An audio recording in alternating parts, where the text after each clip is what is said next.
And now our next speaker is Liam Shoesmith, and for some of us, he needs no introduction. He's the Truro City Council Deputy Parks Manager, and he's also the head gardener at Boscawen Park. And for the last few years, he's been heading up the Wild Truro project, and that is converting areas of municipal planting to more sustainable pollinator-friendly planting. And if you walk around Truro, you will come across beds like by the cathedral, by the shoppers' car park, which is about 100 yards to where I am now.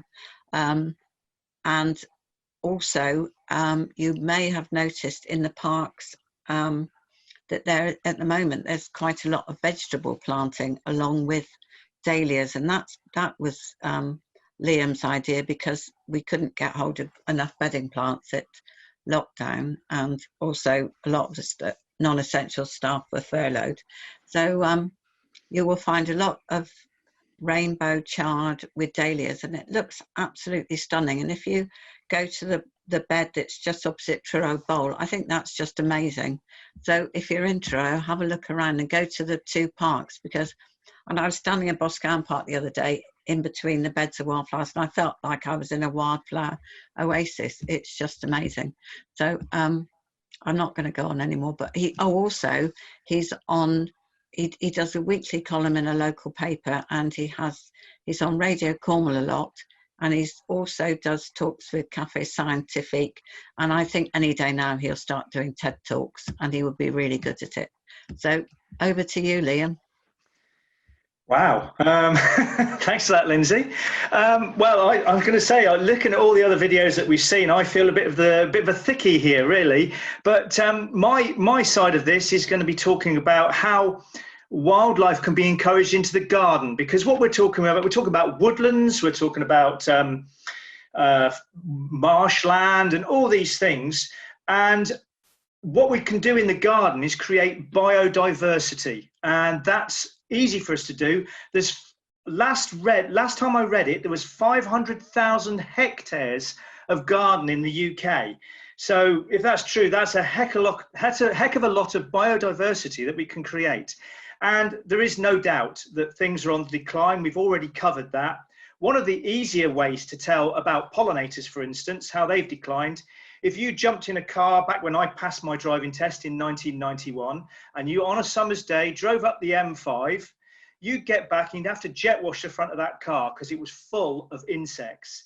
You jump in a car now on a summer's day, drive up the M5, it's not half as bad. That's just a gauge. You can see that our insect population has depleted. It's thought about 80% in the last 40 years. So we can do an awful lot to help these things in the garden. Now, I've done a video, and Sue Cooper, I'm going to ask for your help in a minute, because as I said, I am the thickie, and it didn't work a moment ago when I tried it for poor old Steve there. So I'm going to try and put the video on. It was recorded in little bits, so it doesn't really give justice to what I want to talk about, but please stick around for the questions and answers at 2 o'clock, I think it is, and please ask me more about it, because I haven't done this justice. But there we go. Let's have a go. So, Sue, stay around. Okay. I'm optimizing the screen. I'm sharing my video.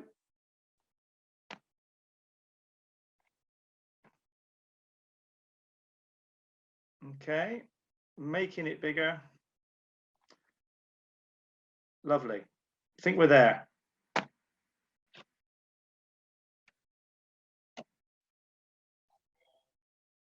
Hello, I'm Liam Shoesmith, and for the next 20 minutes, I'm going to go on and on and on about wildlife gardening. Now, wildlife gardening isn't just about flower displays like this. However, this is excellent for pollinators and easy to do. It's about good old-fashioned gardening techniques, creating diversity in the garden and year-round interest. So, as I said, over the next 20 minutes, you're going to hear me go on about this. I hope you can learn something from it. You're not seeing this little part of our wildlife garden at the best time of year. We're at the end of August now, nearly September, so things are starting to go over. However, one of the important things with a wildlife garden is to create diversity. And to create diversity, we mix up our planting. So we have things here like Rudbeckia, which is flowering now, looking fantastic there in a slightly shady position. This is a shady end of the garden. And then we have here anemone hupensis here. That will be flowering away, well, actually probably into October. So you can see now the season is lengthened.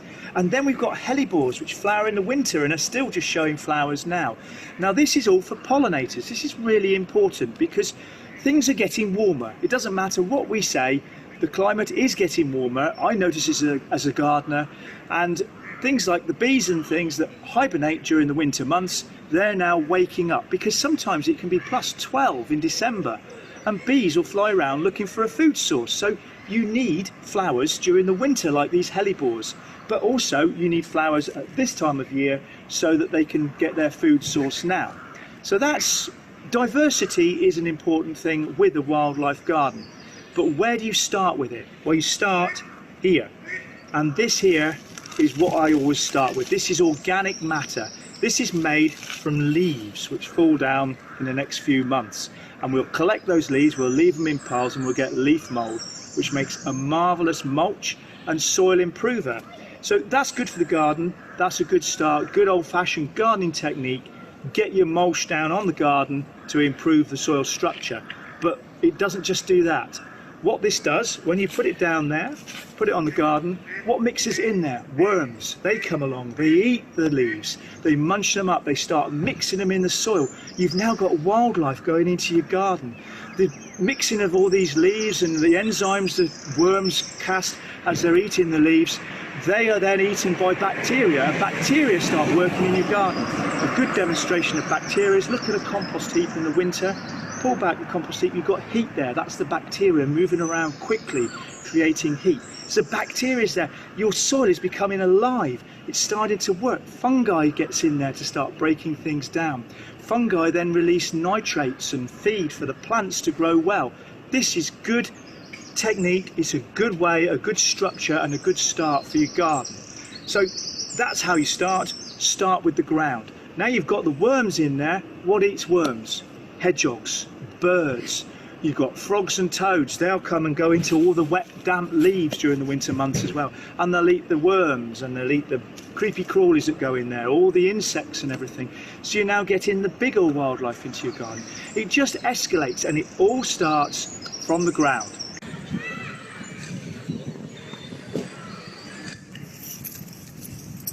Okay, so we're back out in the gardens, and we're just on the back of Storm Francis. Storm Francis was yesterday, and we have loads of twigs and branches that have fallen down onto the lawn areas which we need to tidy up.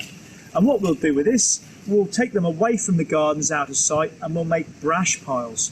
Those brash piles are great for wildlife. We'll just leave them there. Things like hedgehogs will hibernate in there. You get frogs and toads that will go in there. But we're keeping out of the way of the garden because it can look a bit untidy. But we've got something else in the gardens here, something you wouldn't want in your garden, a dead tree. Unfortunately, this crab apple died, and we've got to cut it down. So what we're going to do, we're going to be cutting the trunk away on this, and we'll break it into sections, and we'll have logs then, and we can make log piles. Now, you could also put them out of the way of the gardens, or you could make a decorative log pile and give your garden sort of like a woodland feature. So we just pile up the logs, and we'll plant it with ferns, Matusia ferns, those shuttlecock ferns, and things like hostas and that.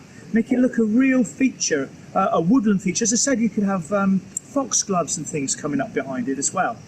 And that will be home for frogs, newts, toads, woodlice, and things like earwigs as well. And earwigs, sometimes said they're the bad guy of the garden. They're not. They're actually omnivores. They'll eat some of the aphids and things as well and help your gardeners out. So you can create all these things. You can have your garden working with all the wildlife. You can have it looking good with all the ferns and the foxgloves and everything else. And just making use of what you're going to have to remove from the garden.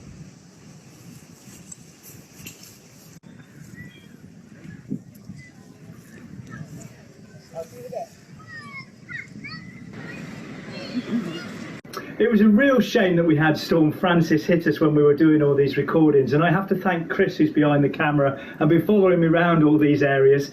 Thanks, Chris. Oh, there's a nod there. Very good. what I come inside to talk about is bedding, because that's what Truro is very, very famous for, its bedding displays. And you know, bedding gets slated by wildlife lovers and things. And nature is about balance. So we can have our traditional bedding, but we can also give some consideration for the pollinators when we're doing that bedding. So let's look at dahlias, for instance. There's a dahlia, a beautiful plant. No reason you can't have that in your garden. Have it in your garden. Come from Mexico, by the way, and the tubers are all edible. In Mexico, they make cakes out of them. Just a little bit of trivia there on dahlias. But you can see that this is a real lovely flower with loads and loads of petals in it. It's really, what I say, frilly. It's a frilly flower. But what you've lost is all the areas where the pollinator would go inside, where all the nectar's kept. They're the plant's sexual organs. That's where it reproduces. And as you can see, there's nothing there for the bee to go into. But then look at this dahlia. That one there is nice and open, and you can see where the pollinator would go there, all the yellow stamens and stigmas and everything else where the pollinator would go, and it would also fertilize the flower and go on and reproduce this plant. So yes, have these, but why not choose some of these as well? And then there's something for you to enjoy and something for both you and the pollinator to enjoy with that. So, I mean, we've got traditional bedding here, we've got begonias in here, but look, go for begonia semps. Always seeing bees on this, always seeing bees on the geraniums, always seeing bees on the open flowers of these begonias here, these trailing ones. You can also then go for things, and this will save you money, go for things like Nicotiana. Not a great copy, or not copy, not a great flower there, but it's going over a little bit. But Nicotiana, excellent for moths. They love to get their tongues into these tubular bits, and they're scented in the evening as well. So that attracts the moths, of course, in the evening. We've got things like, oh, we can go here, we can get cosmos. Cosmos, another fantastic flower, nice and open. Look, all the bees and everything can get into that. Excellent for pollinators and really enjoyable. Only little drawback with these, you need to deadhead them when the flower petals have gone. So you just deadhead, and then that'll keep producing flowers all through the season. Just keep it well fed, lovely plant. And then we can go on to the more perennial plants, and this is where we've been doing a project called Wild Truro, and we've got things like penstemons there. Now these are tubular flowers, and these are good for the smaller bees and smaller pollinators. They'll go in there, because if you look at a nice open flower, this is a geum here, a nice open flower like that, all pollinators can get in there. So if you can only get one type of flower, get something that's really open so all the pollinators can get in. But what happens is there's a pecking order forms then, of course, so the big boys knock the little guys away. And so because the big boys can get in there, they can stay there. But if you've got something like a penstemon in there where all the little ones can go in, you've got diversity in the garden. You've got something for both of them. They can both get nectar. And also with penstemons, you get sometimes the big boys, the big bees, the bumblebees, will come round and they'll nibble the back, and you'll get little holes in the back of the flower, and it's called nectar robbing. So what they do, they don't go in there and pollinate the flower, they go straight to the pollen, straight to the nectar at the back by just nibbling a little hole in there. But penstemon, excellent plant, and also you just take softwood cuttings off it. Then we've got Echinops retro. Now this is a globe thistle. Oh, everything loves this. Moths, flies, bees, hoverflies, and also I found earwigs inside here. When it was wet yesterday, they were all tucked away in there. They were sheltering from the bad weather. So that's another excellent plant. Verbena bonariensis there, we use that in our flower displays. Really, really high flowers, grows brilliantly from seed. We sow our seed in the spring and grow it on, and it comes up, or comes up taller than me in some cases on the beds. Excellent plant to use. It is actually perennial in milder areas where it doesn't get too wet, but we just treat it as an annual here. There's salvia there, little blue salvia.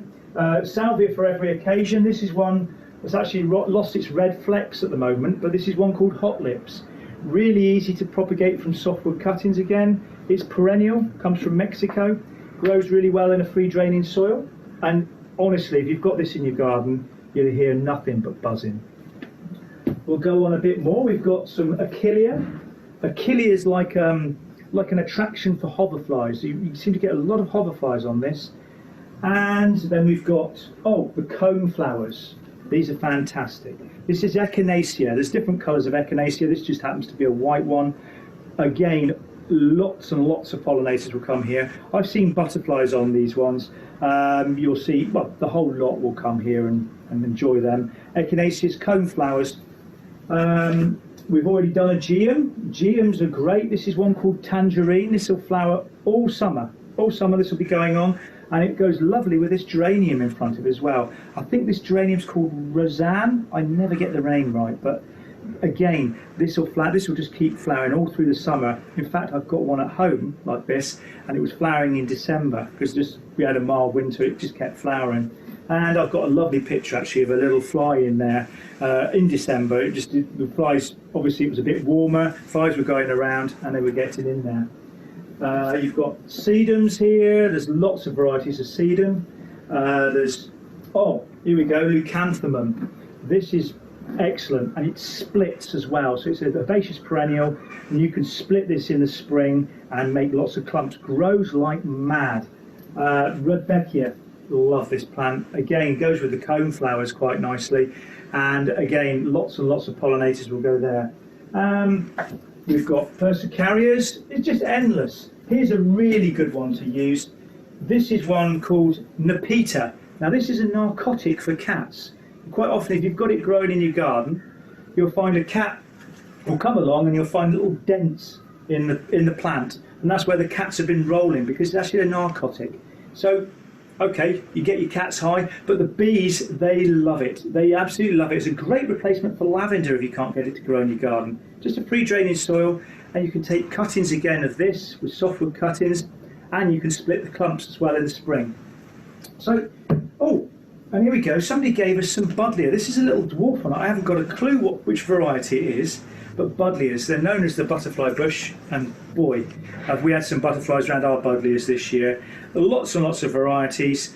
This is a little dwarf one. If you go for the buzz varieties, they're small ones as well. They're relatively new, but unfortunately I just don't know what that one's called. Somebody gave it to us. And then we go, fuchsia. Fuchsia microphylla. Got this in my garden, and again grows and flowers like mad, and there's a little fruit on here as well which the birds and that will pick at. And actually when it's mild it will even flower in the winter. I had bees around mine in January last year in my garden at home. So they're all going on in the summer, but I know I keep going on about it. Diversity is a thing I'm always going on about with these plants. And so we need something to go and flower in the winter, something that's going on in the winter. So we have plants like, Mahonia. This will flower, it's strongly scented. Things that flower in the winter generally pull out all the stops. They're really colourful and they're usually quite scented. This will be excellent for the garden. A lovely evergreen foliage for a back display, but these lovely yellow flowers in the winter that the pollinators that wake up can go to. This is one that you can't see the flowers because it's winter flowering, but this is called Lonicera fragrantissima, and this has little white flowers all the way down the stem, and it'll have no leaves on in the winter. And so those are great for pollinators, but also you can snip that, put it in your kitchen and give a nice scent into your kitchen. Then we've got winter box, so it flowers in the winter, little white flowers all over it, lovely scent. So you're creating flowering all year round, and this is for the pollinators that wake up in the warmer weather in the winter, because we do get warmer weather now and we get a lot more pollinators waking up. You've also got here things that will help the birds. Now this is Sorbus, and this is a mountain ash or a rowan tree, and you get lovely white flowers in it in May, and then you get these berries at this time of year which are absolutely gorgeous. And they stay on the tree until the birds eat them. So they'll stay on all through the winter until the birds have polished them off. So things like, I don't know, thrushes, blackbirds, redwings, all these things can come to here. So there's something for the birds there as well.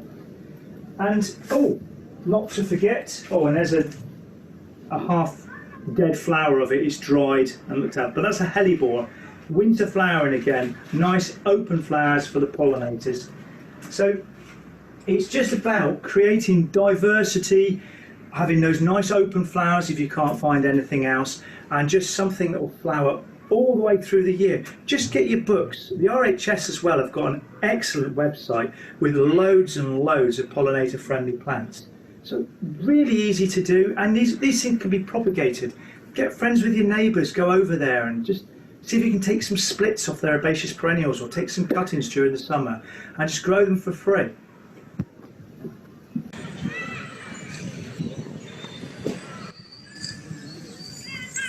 On the 23rd of March, of course, the country went into lockdown this year and we stopped production of bedding.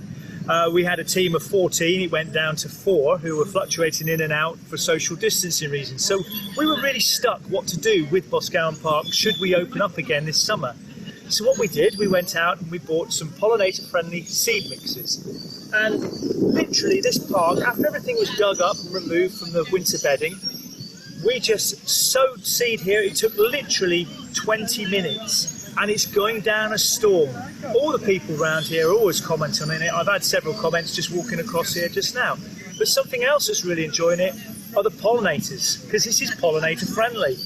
And it's just full of bees, butterflies. Every morning when I come down here, it's a butterfly fest. It's absolutely amazing. And it's so, as I said, so easy to do. All we did was dug the ground over, levelled it a little bit, keep it kind of rough, and then we throw the seed on. And then I just lightly walked over with a rake just to make that seed go home. And we walk away and leave it, and that's it. There's been a little bit of watering during the dry spells just to keep it looking spick and span in the park here, but so easy. Now, there's different forms of wildflower bedding that you can use, or wildflower mixes. You can use the ones that are more perennial mixes. That doesn't mean the plants are perennial, it just means that they come up year after year, they reseed themselves. Now they are generally done in the autumn because you'll get things like yellow rattle in there which need the cold weather to break down the seed and help it germinate in the spring. But here, this was sown in May. So if you use this type of mix here, you can sow it anywhere between April and early June and you'll get this display. It's really simple and it doesn't cost as much as the bedding actually. We'll go back to bedding next year, but the public's opinion, I think we're going to still be using this in the park, elsewhere in the park. We're going to make some new beds next year to introduce these pollinator friendly mixes. So really easy to do, and as I said, it doesn't cost a fortune at all. And you can also, deadhead at this time of year, collect the seeds, put them in an envelope, and you can sow them in April, June next year. Here in Boscawen Park, it's a really busy park, and it was a formal park, and it still is a formal park in places, but what we've done in some areas, we've left the grass grow a bit longer. And all we've done is just sort of cut round the edge of it and just left the grass grow longer. And this grass is a great habitat for loads and loads of different sorts of wildlife. I mean, you get your crickets, your grasshoppers, there's all sorts of beetles and all sorts of larvae will go in here. Then you get the birds come in here early in the morning. You see quite a lot of birds in here eating some of the insects and stuff. So you've got a little ecosystem in here just by leaving the grass grow longer. Now, if you've got the opportunity to do that, that will be great help for wildlife. And just to pretty it up a bit, we put some Verbena bonariensis in there. And next year when that bulks up, it'll look quite pretty with these little candelabras all over it as well. And it's also great for things like voles and mice. Voles and mice are on the decline along with everything else because they lose their habitat, which is long grass. So in amongst here you will see voles and mice, and if you've got a big area of that, that helps things like owls and birds of prey, or anything really that hunts voles and mice. So you can create all this habitat just by leaving something alone. It saved us a fortune in mowing in certain areas. There's some really awkward areas to get to in Truro that we now just mow round the edge, takes a fraction of the time, and it actually encourages the wildlife. We've had no complaints because the edge is all nicely trimmed and people know what we're doing with the longer grass. So if you've got the opportunity, just leave it. Right, we're finishing off in the wildlife garden down at Boscawen Park, and here we got the logs here that we sawed down a couple of years ago. See all the fungi on there, and down here there's a load of sawdust, so something's carving away a new home down here, full of wood lice, all sorts of things going on here. And of course you've got everything for the pollinators all around me, and there's bees all around me, and I'm not running out of here like this. I'm not worried about the bees, they ain't going to sting me. And with all this improvement we've made for pollinators in Boscawen Park, we've had no more reports of stings than normal at all whatsoever. So it's safe to do, easy to do. These were free. These cost virtually nothing. You can take cuttings of most of these things, or you can split some of these plants. It's cheap to do. Just get friendly with your neighbours and choose plants that are pollinator friendly when you're doing your garden. Now, just to finish off, I've done 25 minutes now waffling of wildlife and gardening. You've probably had enough of me. I know my wife would have done anyway. But I've missed so much when I've been talking. I've missed ponds. I mean, build a pond, you've got somewhere for animals to come and drink. You've got things for larvae of dragonflies and other water-dwelling life to live. You can put frogs and newts, they'll go into there as well. But if you've got a wildlife pond, lay off the goldfish a little bit, because they're going to eat everything in there. So if you want goldfish, have 2 ponds, one with goldfish and one for wildlife. Not easy to do. And I've missed things like rockeries. Rockeries are fantastic for reptiles and other animals. And bees and things also will dig little tunnels in south-facing rockeries where they can live as well. Herb gardens. Herb gardens are great for pollinators again. Butterflies love them. Put some logs around or stones around in herb gardens. You'll see the butterflies basking in the sun. These are things we've been doing for years. We just need to do it and consider the wildlife. So look around on YouTube. I've done more videos on how to take cuttings and other things. Thank you for listening to me, and carry on with some more wildlife gardening on your own. Thank you very much.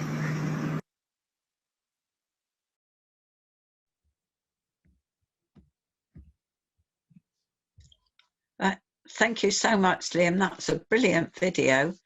Are you up for a question before lunch? Do you mind? Yeah, that's all right. Yeah. No problem. A question from Barbara Llewellyn. How do you cope with slugs and snails? How do we cope with slugs and snails? Yeah. Well, we're very lucky at Boscawen Park, and particularly that pollinator bed that you saw. There's a large supply of ducks which do all the nibbling and eating of the slugs and snails. There's no doubt about it. If you're going to do wildlife gardening, you are going to get some fails. You're going to get problems.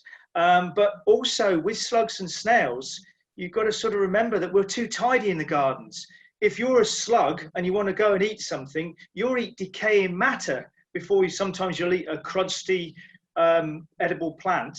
And also you can plant plants that slugs prefer. So have some sacrificial plants somewhere out of the way where the slugs and snails will go. And of course you can, encourage your frogs and toads and hedgehogs. They love a slug or two if they're going for it. So there's things you can do. Also lay off the slug pellets, that's for sure. We don't use them in Boscawen Park whatsoever. You can try all the other methods, but different slugs and different snails will be deterred by different things that you'll put down. So try the lot to control them. Does that answer it? I'm sure it does. Thank you. Thank you very much. And I love the video. It's brilliant. Oh, okay. And there are people on the chat saying you should have your own show, but actually you do, don't you? I answer gardening questions every few weeks on Radio Cornwall, yes. Yeah. Thank you. And you also do your own, the hospital and community radio. Oh yes, we do that. The hospital and community radio. That's shut down a little bit now with the restrictions. But yeah, as soon as restrictions are lifted, we'll be back full-fledged with that as well. Yes, great. Right. Thank you very much.